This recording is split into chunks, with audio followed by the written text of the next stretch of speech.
गुजरात के शहर टिंगा का रिहायशी इकबाल 2 माह से जिंदगी का लम्हा लम्हा शदीद तकलीफ, कर्ज और परेशानी से गुजारने पर मजबूर हो गया। गरीब घराने के सरबराह को कैंसर जैसी मूजी मर्ज ने 2 माह से अपनी लपेट में ले रखा और कोई भी अस्पताल इलाज करने को तैयार नहीं। अहले खाना ने रियासत मदीना से इलाज की अपील की है। सिर पे जो फोड़े बने हुए हैं, कैंसर है और उसका इन्फेक्शन फेफड़ों पे आ गया है। तो मैं इतनी तकलीफ में हूँ 3 माह से कि मुझसे चला भी नहीं जाता, बैठने उठने के लिए रात को मैं लेट भी नहीं सकता। डॉक्टरों के पास गया, जिधर जाता हूँ तो ये कहते हैं कि कोरोना का हम इलाज कर रहे हैं, इधर किसी मरीज की गुंजाइश नहीं हमें।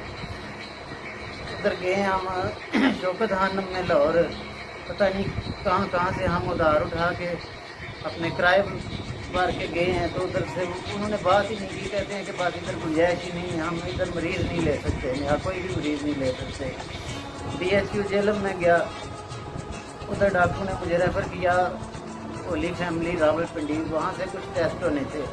इसमें ये बायोप्सी है एक, ये उन्होंने मेरे टेस्ट किए, तो एक एंडोस्कोपी और ये बायोप्सी, और ये टेस्ट रिपोर्ट आने के बाद उन्होंने मुझे नूरी हॉस्पिटल इस्लामाबाद जो रेफर किया।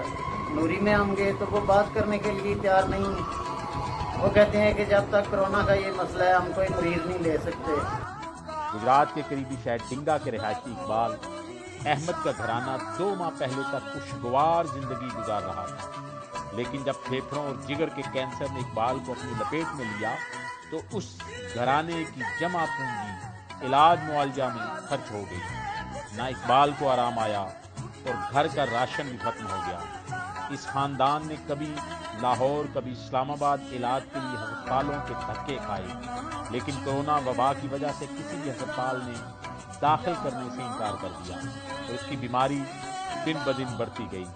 जिंदगी और मौत की कश्मकश में इस इकबाल के आज ये हालात हैं कि उसका एक लम्हा भी तकलीफ के बगैर नहीं गुजरता। हर वक्त मौत के इंतजार में इकबाल कर्ब में मुब्तला रहता है और कोई कमाने वाला भी नहीं। अकलौते बेटे की तालीम और तरबियत भी मुतासर हो चुकी है। बेचारी जोजा दर बदर की ठोकरें खाकर अपने खावंद के इलाज के लिए आला हुक्काम से अपीलें कर रही है, लेकिन उनकी कोई सुनने वाला नहीं। आज इकबाल और उसके अहले खाना ने रियासत मदीना से अपील की है कि उसके इलाज के लिए इक़दामात किए जाएं और मुखय्यर हजरात से भी दरख्वास्त की है कि उनकी मदद के लिए आगे आएं, ताकि वो सेहतयाब होकर वापस अपने कदमों पर खड़ा हो सके और अपने ख़ानदान की कफालत कर सके।